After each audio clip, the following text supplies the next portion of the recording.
What's up, you, me, and a cup of tea family? If you are new here, hit that subscribe button because this is definitely where you want to be. And if you already know what's up, welcome back to your favorite talk show for real, relatable, and inspiring conversations. I'm your host, Sydney. Grab a cup of tea and let's enjoy.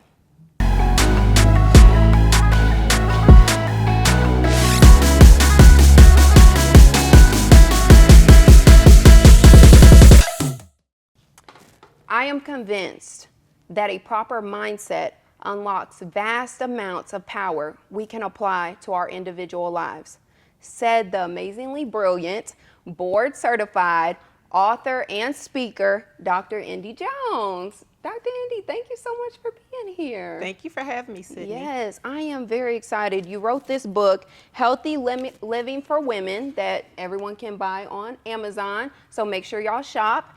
And I want to dive into this today. So let's do it. I'm ready. All right.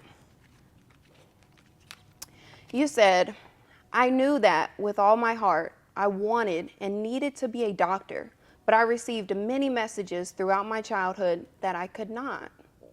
Tell me what happened in your childhood that made you feel inadequate to be what you thought you were destined to be.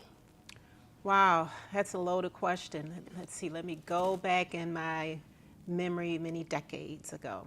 So I knew around age 5 that I wanted to be a doctor. That was the only thing that ever came up whenever anyone asked me, what do you want to be when you grow up? I didn't say nurse. We have wonderful nurses. Thank you. Teacher, mommy, whatever some of the traditional careers might be. And doctor was the only thing that ever came up. So I always knew that this was something that God wanted me to do. Mm-hmm. And I was very confident in that. I did well in school. And then at some point in time, however, I got some negative messages from, I guess, well-intended adults about certain things that they didn't see, that they felt that they needed to see to match up with that desire of becoming a doctor, if that makes any sense. And so there were some negative comments here or there that got imprinted in my subconscious, and then at a later point in time, that hindered me from applying myself, really believing myself, and kind of became a self-fulfilling prophecy in the sense that it delayed my actual pursuit of going into medicine. And you say, too, in the book, you talk about how you internalized the opinions of others. Yes. That deterred you. What did you end up falling into instead of doing what you knew was you at your core? Okay, so just a little background, semi-resume time. So what I did, I graduated and got my bachelor's degree. At that time, I immediately got married shortly thereafter. Started a family. I had my oldest son about 4 years into my marriage. During that time, I was a lab technician at a chemical plant. That was just something that kind of fell on my lap that was commensurate with having a science degree, a biology degree. And then I knew what I wanted to do. My then husband, encouraged me. He was actually a positive influence in that regard, to just, why don't you just go be a doctor? I'm like, well, you don't just go be a doctor. You have to get accepted and all those things. So it took some time. I played the mommy role. I stayed at home with my son, my oldest son, for a while, and started my own home daycare. So that was very fulfilling in that season. And I'm real big on seasons. We're not just one thing. We're multifaceted, multi-talented. We have different goals, aspirations. But I knew at the end of the day that this was still on my bucket list. And so I started going back and taking college courses and what have you. And one of the professors said one day, I was asking questions in a biochemistry class. He's like, it sounds like you already know this stuff. And I was like, So I took 10 years off, and this stuff was still in my brain somewhere, and it came out, and I was like, yeah, I really can do whatever I set my mind to do. And I just had to erase those negative tapes that were in my mind at a younger age, because as you get older, if you allow yourself to grow, you get to believe in yourself, you make other accomplishments in life, and you have this burning desire to do something, then you have to just say, forget about all of that. I need to move forward and do what I know that I need to do. Yes, and let's talk too about how you were in a marriage. It ended in divorce. Yes. And I want to know what What were you feeling like in that time? You talk about fear, that fear Yes. kept you in the marriage, that was Mm-hmm. unhealthy for you. What were you afraid of?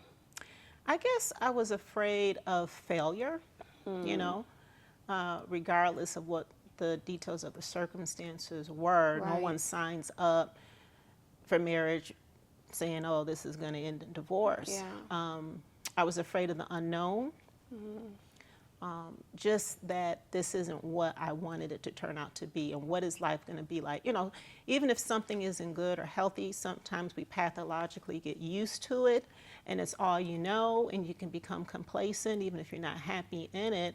But it's, again, it's just the fear of the unknown.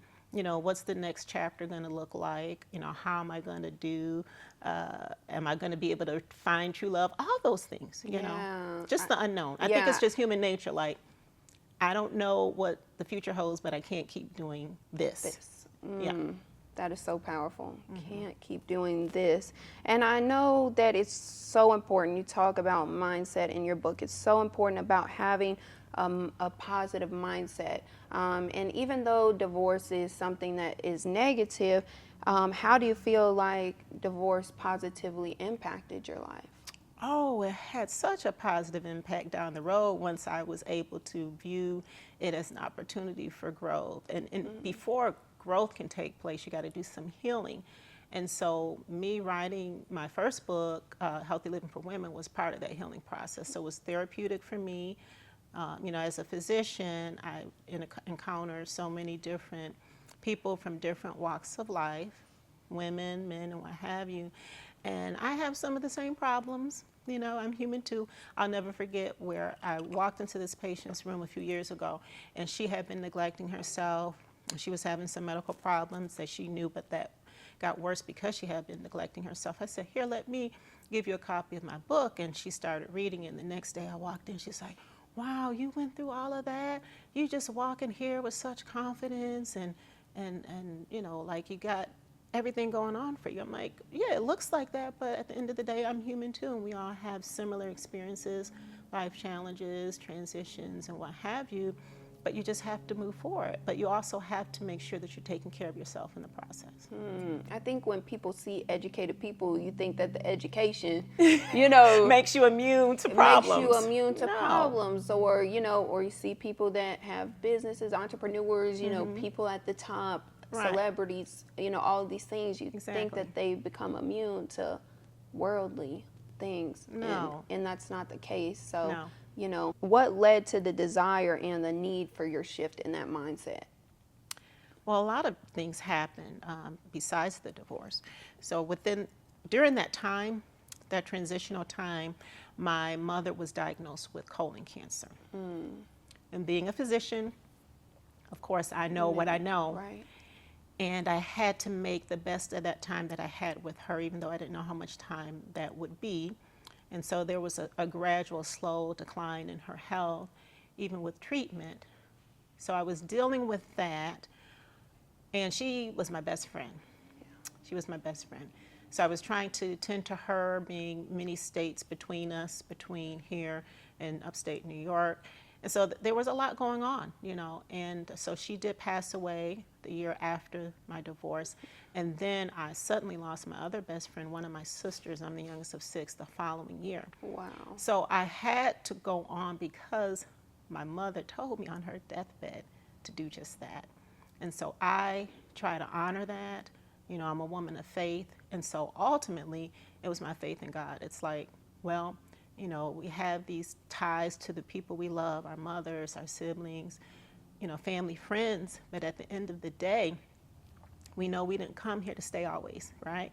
And we have losses, we have transitions.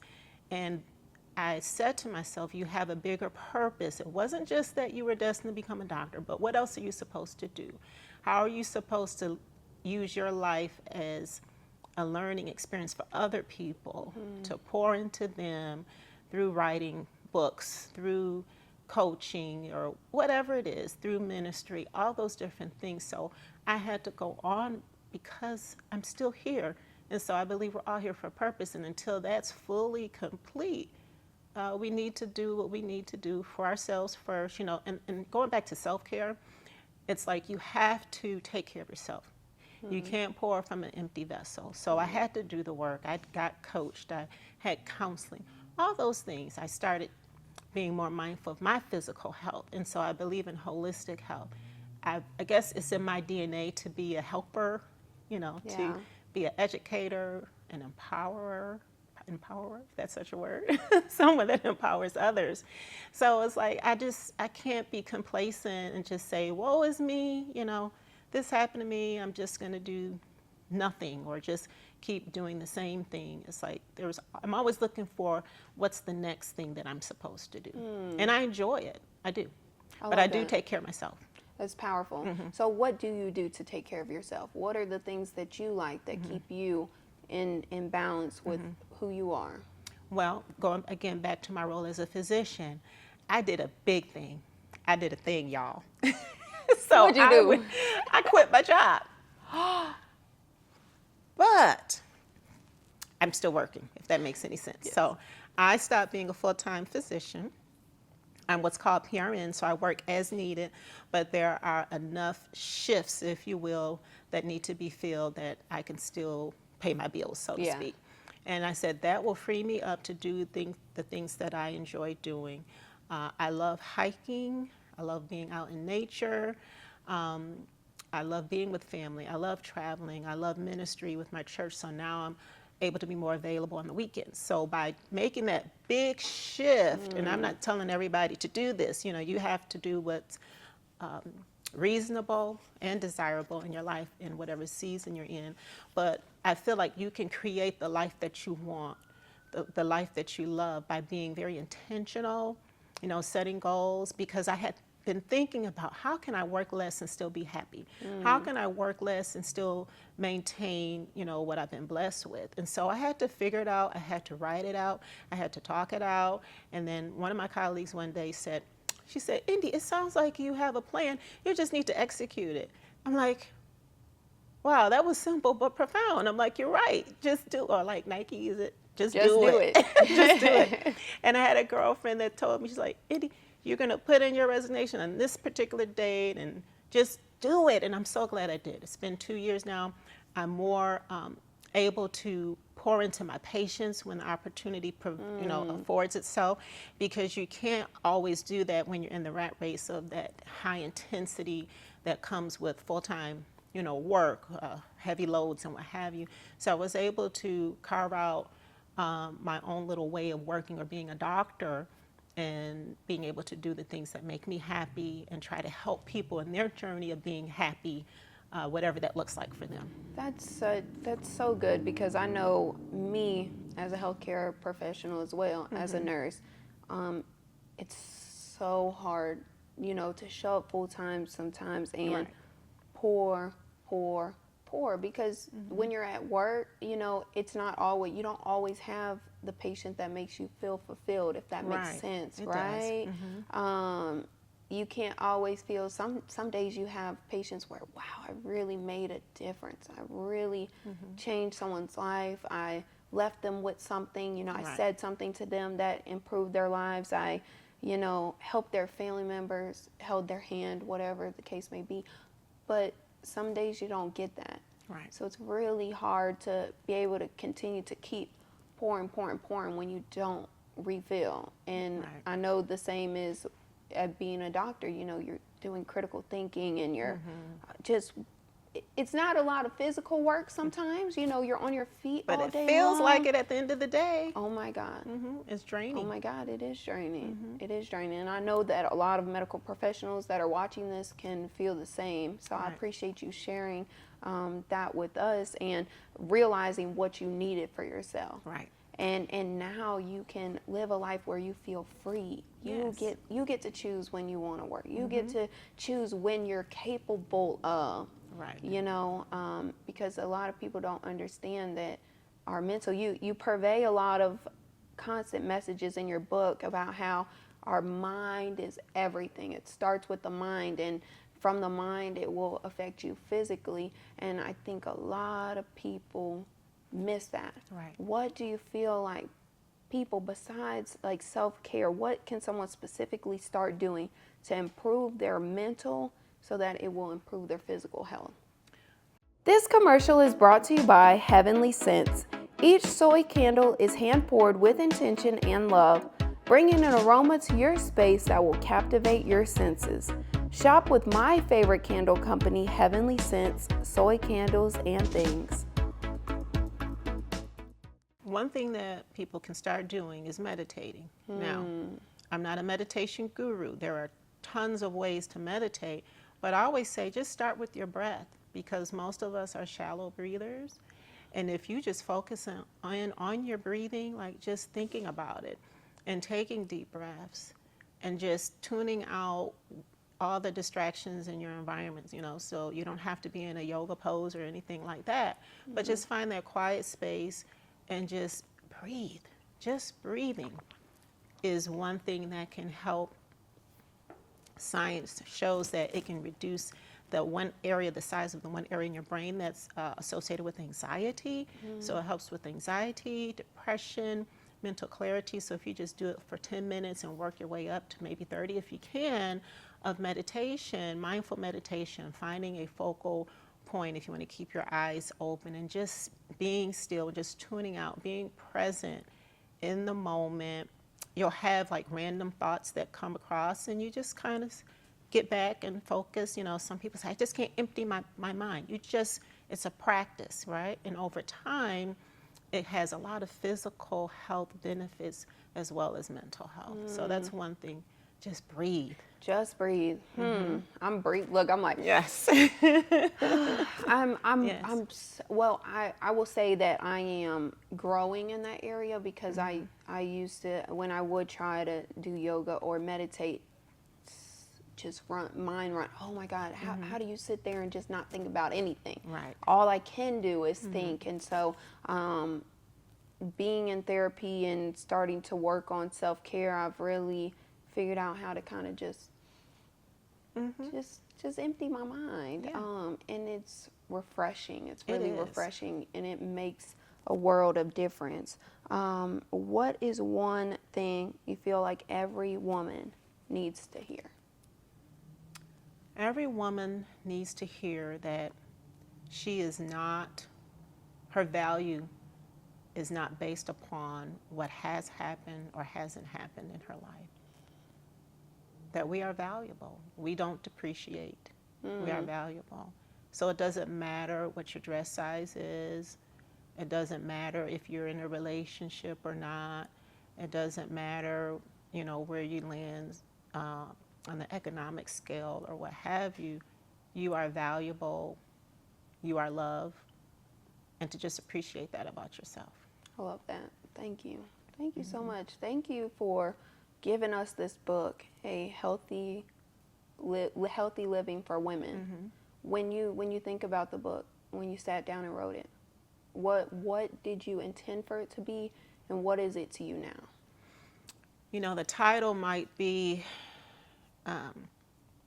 not all telling, what's on the inside.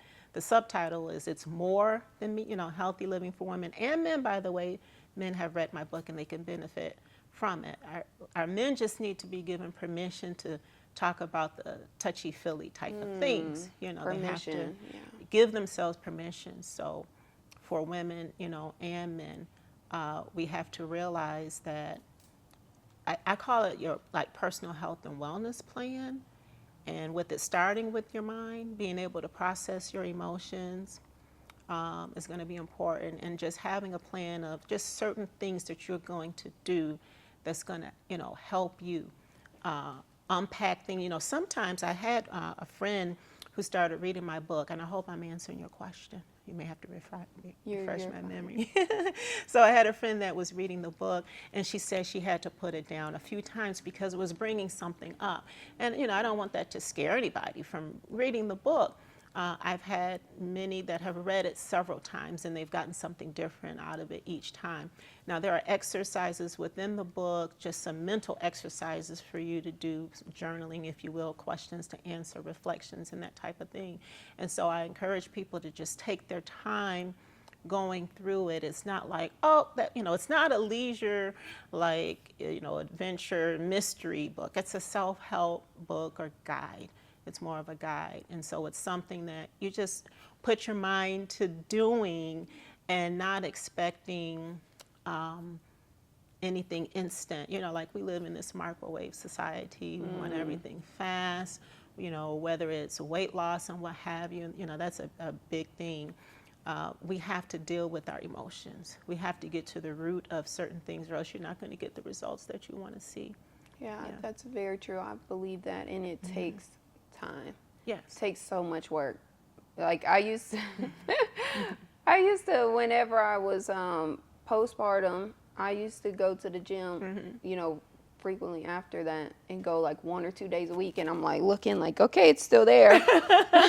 Mine is too. Like, and people do that with their mental health as well. They will go to a therapist one time, or a counselor one time, or a yoga session, or whatever have you one time, and well, it's not gone yet, so it didn't work. Right. It works. Take time.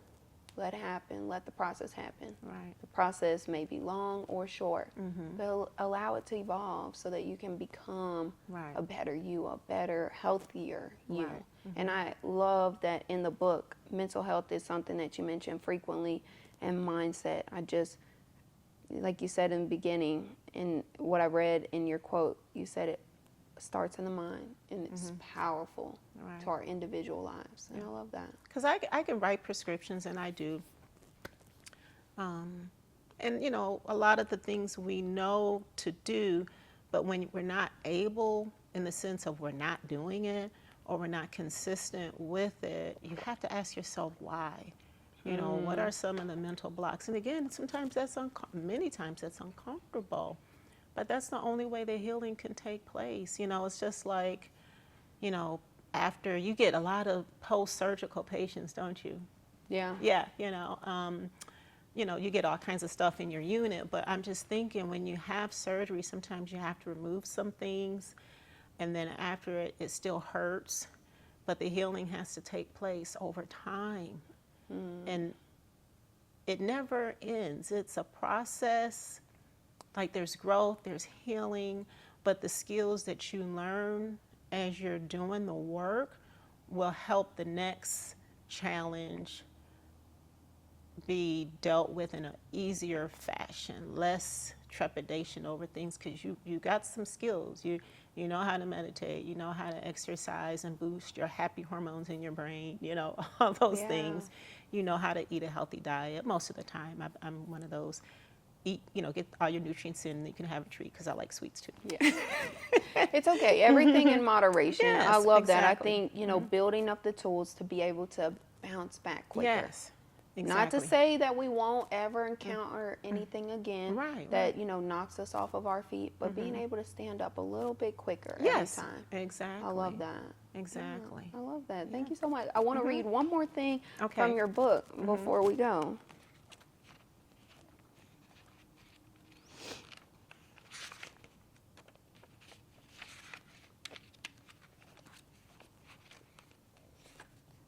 I just love how you talk about the mind.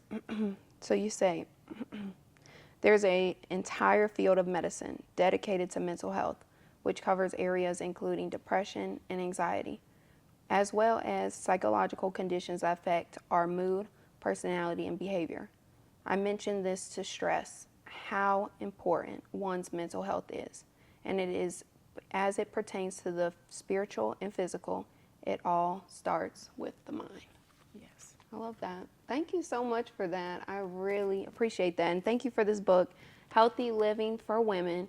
Please make sure y'all shop Dr. Indy's book on Amazon. And let everyone know where they can connect with you and any other information that you have. Sure. So I go by Doc Indy on social media right now.